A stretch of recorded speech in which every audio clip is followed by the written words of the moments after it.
Friends, మంటల్లో కాలిపోయిన విమానం 400 మందికి ప్రాణాలు గాల్లో. ఈ విషయాన్ని తెలుసుకునే ముందు వీడియో మీరు కంప్లీట్గా చూడండి. అప్పుడే మీకు కంప్లీట్ ఇన్ఫర్మేషన్ ఏంటో అర్థమవుతుంది. అదేవిధంగా చాలామంది వీడియో చూస్తున్నారు కానీ సబ్స్క్రైబ్ చేసుకోవడం మాత్రం మర్చిపోతున్నారు. దయచేసి సబ్స్క్రైబ్ చేసుకోండి. సబ్స్క్రైబ్ చేసుకోవడం వల్ల నేను చేసే ప్రతి ఒక్క అప్డేట్ మీరు ముందుగానే పొందగలుగుతారు. అదేవిధంగా చాలామంది లైక్ చేయడం మర్చిపోతున్నారు. దయచేసి లైక్ చేయండి. లైక్ చేయడం వల్ల ఇన్ఫర్మేషన్ అనేది మనం చాలామందికి రీచ్ చేయడం వల్ల అవుతాం.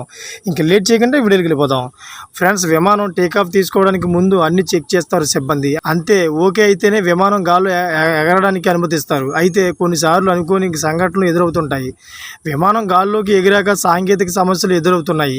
కొన్నిసార్లు ప్రాణనష్టం జరిగితే మరికొన్ని సంఘటనల్లో పైలట్లు చాకచక్యంగా వ్యవహరించడంతో ఎన్ని ప్రమాదాలు తప్పుతున్నాయి. తాజాగా కెనడాలో కూడా ఎలాంటి ప్రమాదం తప్పింది. గాల్లోకి ఎగిరిన కొద్ది క్షణాల్లో విమానంలో మంటలు చెలరేగాయి. దీనికి సంబంధించిన వీడియో ప్రస్తుతం సోషల్ మీడియాలో వైరల్ అవుతుంది.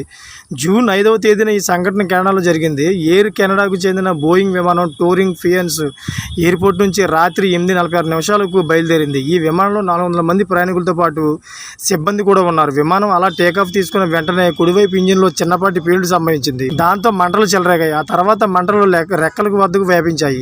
ఈ విషయాన్ని పైలట్ నడుపుతున్న పైలట్లు గుర్తించారు. ఈ మాత్రం కంగారు పడకుండా జాగ్రత్తగా వ్యవహరించారు. ఎయిర్పోర్ట్లో అధికారులకు సమాచారం ఇచ్చి 30 నిమిషాల విమానాన్ని తిరిగి అదే ఎయిర్పోర్ట్లో ల్యాండింగ్ చేశారు. ఇక విమానం సేఫ్ ల్యాండ్ అయిన తర్వాత ప్రయాణికులను సురక్షితంగా బయటకు దించారు. అందరూ క్షేమంగా ఉన్నారని ఎయిర్పోర్ట్ అధికారులు వెల్లడించారు. భారీ ప్రమాదం తప్పడంతో అంతా ఊపిరి పీల్చుకున్నారు. Thank for watching friends.